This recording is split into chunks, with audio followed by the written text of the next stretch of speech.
Hey guys, guess what? It's Angel and you are watching my latest video.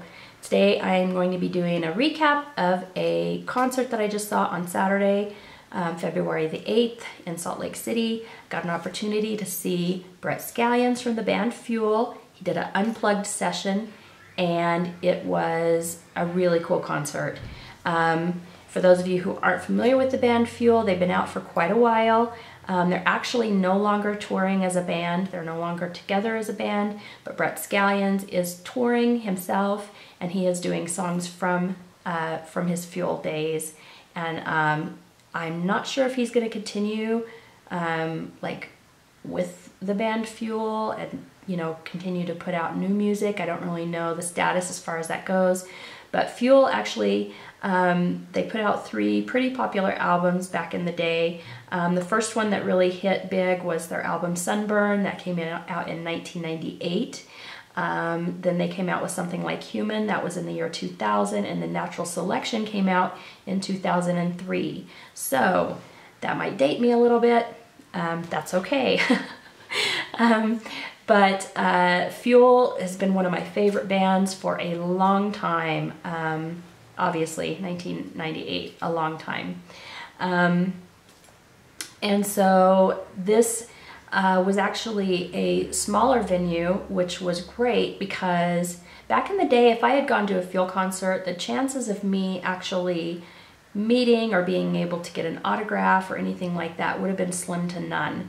But now, him touring, being in a smaller venue, I was actually able to approach him and get his autograph on my CD, which the CD that I took with me was The Very Best of Fuel, which is this one, and you can see that he signed the top there for me, which was really, really cool. And I'm so thankful that he did that because I've been a fan for a long time. So anyway, his voice sounded amazing. He didn't do a ton of Fuel songs. He did 3 that I'm positive that he did. And then the 4th one, I think he did the song Hemorrhage, but I can't really remember if he did that song. I think I recall him doing it. But the 3 songs that he did do from Fuel that I know for sure that he did, the song Shimmer and Bittersweet, those are both songs off of the Sunburn album. And he did the song Bad Day, which came off of their Something Like Human album. The one song that I would have loved to hear him sing Unplugged is the song Sunburn, which actually did come off of their Sunburn album. I love that song. I love all of their songs, but that one in particular would have sounded really cool Unplugged. And I was really hoping that that would have been in the set list. I wish I had written the set list down. I didn't do it, yeah, that's a missed opportunity because I really would have loved to have had that to put in my CD just as a reminder. But so he did those Fuel songs, then he did some covers. The last few years he had done some touring with the remaining members of The Doors. So he covered a Doors song, which was Don't You Love Her Madly. He covered an Elvis Presley song, which was really awesome. My dad's a huge Elvis fan. I don't have any Elvis CDs, but I'm really familiar with Elvis Presley songs because of my dad. And he covered a Johnny Cash song. He covered a Kenny Loggins song. There were 2 bands that opened before him, and towards the end of his set, or at the end of his set, he invited them up and they covered a Pearl Jam song. And then he also covered a Nirvana song. He chose the song Polly, which I thought was an interesting choice, but I like the song and he did a really good job. For people that are Nirvana fans, real Nirvana fans, you will recognize the song Polly. And let's see, what else? He looked great, he sounded great, he just put on a great show. I don't know if he is advertising his shows through radio. The way that I found out that he was coming was through Facebook. I've liked his Facebook page. I think I've liked the page Fuel. He has several different Facebook pages, I think. I think he has one for Brett Scallions, then he has one for Fuel, but I think there might be another Fuel page out there. So you kind of have to search through the pages, but look for the one that is advertising his different concerts. So the page that I like basically tells me when he's putting on concerts and where they're going to be, and I get those updates through that. And then also he recently put out an album himself called Puppet Strings. I found out about that album, and I was able to actually listen to some of those singles online. Puppet Strings is a little bit of a falls into a different genre than the Fuel music. Fuel kind of falls more into like alternative rock, post-grunge. His Puppet Strings album was a little bit different than that. So I'm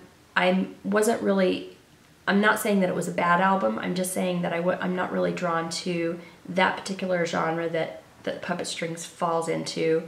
I'm more drawn to the alternative rock, and so I did not purchase Puppet Strings, but that is available if you want to check that out and maybe have not heard about it. You can check out that album of his. Anything else? Let's see. Brett Scallions falls on my short list. I could have a very long list. I just have to sit down and compile it, but he falls on my short list of favorite male vocalists.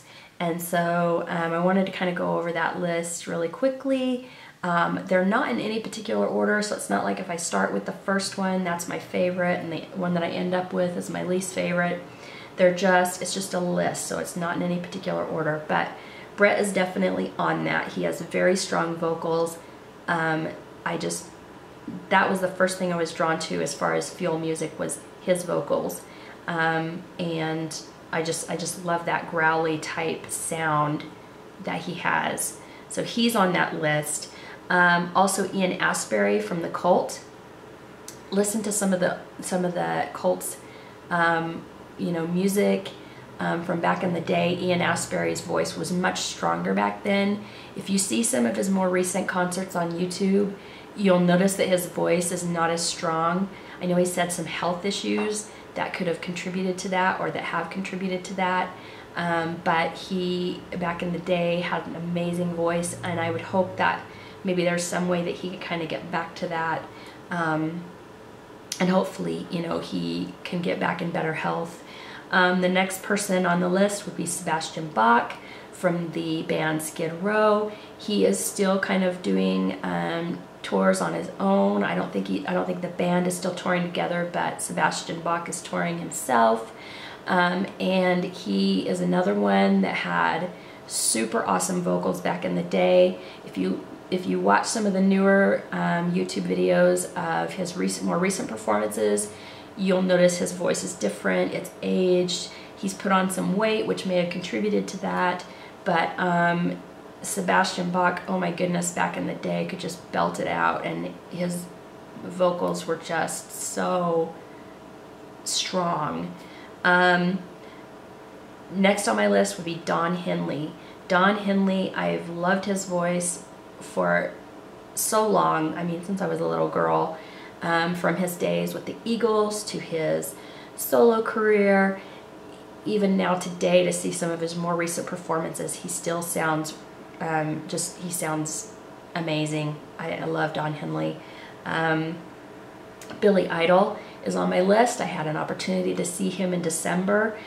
He toured with Bleachers and Priory. Unfortunately, I did not get any footage from the Billy Idol performance. I was filming, I think it was Priory, where the lead singer came and did some crowd surfing, which is always fun, but he came over my head while I was filming, so I was like trying to hold him up with one hand, trying to hold my camera in the other hand. My camera splattered on the floor. I mean, it just went psh, pieces went flying. I was able to save the camera. I think it was like the batteries flew out or something like that, so my camera didn't totally bite it, but it was basically not functioning after that. It wouldn't hold a charge. I didn't get any footage from Billy. I was way bummed. Billy is in awesome shape for his age. He put on a great show. There were tons of songs that I would have loved to have heard him sing that he didn't, but he still did a great set list. And if he comes to your area, check out Billy Idol. He's still rocking. Let's see who else I have. Just really quickly, 3 others. Caleb Followill from the band Kings of Leon. First song I ever heard from Kings of Leon was Taper Jean Girl. I was watching the movie Disturbia, which is an awesome movie. If you haven't seen it, you should watch it. So I'm watching the movie, Taper Jean Girl comes on in the background. I hear it and I'm like, what is that song? I have to have, what is that band? And so I watched the credits at the end, immediately went out, bought that CD, fell in love with the CD, went out, bought their DVD of their O2 Arena performance over in England, watched that DVD over and over just to hear the music, went out, bought all the CDs that they had put out, and have continued to purchase their music. And I've been to 3 or 4 of their concerts, and they always are super professional, put on an amazing show. I know that they've had some shows that they had to cancel, and I know that, you know, fans, you know, were upset about that. I actually had tickets to a show in Seattle that they canceled. I was way bummed, but I totally understood. For one, Kings have been touring long and hard for years, and I don't think fans really appreciate how much work these bands do when they go on tour and how tired they get. And I can't imagine having that kind of a schedule where you are playing every night, almost every night, and the amount of energy it must take to put on a great show and be on stage and to sound great and to have, I mean, just the amount of work that goes into it. I don't think that fans fully grasp what it takes for a band to be great and to put on great shows. And so when they have to cancel tour dates, you know, I think fans need to be a little bit more understanding, and they need to just understand that sometimes bands are just like worn out and they just need to take a breather and take some time for themselves. And so when they canceled, I was bummed, but I totally got it. I totally understood. And when they came back to Seattle, like the following year, I bought tickets again. I went to see their show, and they were totally professional and, like always, put on a great show. So I love the Followill brothers and their cousin, and they do a great job, and they're going to be around for a while. Next on the list, Steve Perry from Journey, and he did a solo career as well. If there was a list, there is a list. I know there are many lists of male vocalists that are put in order, like greatest to, you know, it goes down the list. But I would imagine that Steve Perry would have to be either number 1 or number 2, because, I mean, I just don't even know who you would compare him to as far as vocals. I mean, the word amazing, that's all I can think of when I think of Steve Perry's vocals. And then the last one that's on my short list is Samir Gadia from the band Young the Giant. He is one of my new favorites. Young the Giant is one of my new favorites. I saw them in concert recently. They put on a great show. Their energy was awesome. Samir was all over the place. He had 3 different microphones. He was playing different instruments. He was singing. He was dancing. The energy level, I mean, I wish I had that amount of energy. That's all I can say. He did do some crowd surfing, which was awesome as well.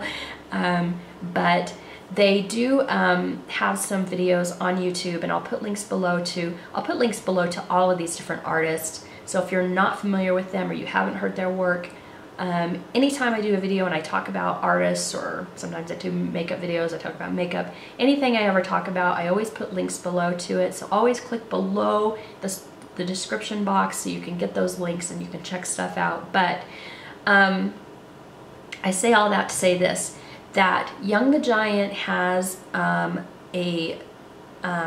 different videos on YouTube. They have their regular videos that they have produced, and then they have these, they're called in the open videos, which they're just out in the open, outside, and they're singing basically unplugged. They're performing their different songs, and Samir sounds, the whole band, all of them sound just as good in the open as they do in a studio produced music. And his voice is I mean, it's so controlled, and he's a great performer. And I have seen them in concert once, and anytime they come to my town or even close to my town, I will go and see them. They're the same as Kings of Leon. I will pay good money to go and see them anytime they come close. And so anyway, that is a short list. That's just a little recap of a really great concert. If Brett comes to your area, definitely go see him. He was totally worth the money. The concert ticket was actually not very expensive. I would have paid twice the amount, probably 3 times the amount, to go see him in concert, because I have liked his music for so long, and I've wanted to see him for so long. And when Fuel first split up, I was like heartbroken. I was like, I never got to see them in concert. I'm never going to be able to see this music that I love played live. I thought it was over. And so the fact that he is touring and that he's doing this music, even if he only did 3 or maybe 4 songs, it was totally worth it for me to go and see him. And it was a great night. My husband and I got out and we had a great time. And yeah, so that's about it. But anyway, I hope you guys are having a great day. I hope you're having a great week. Valentine's Day is coming up on Saturday, so if you have a Valentine, don't forget. And if you don't have a Valentine, go hang out with some friends. That's okay. You don't have to have a Valentine, right? But anyway, yeah, that's it. So until I talk to you again, bye.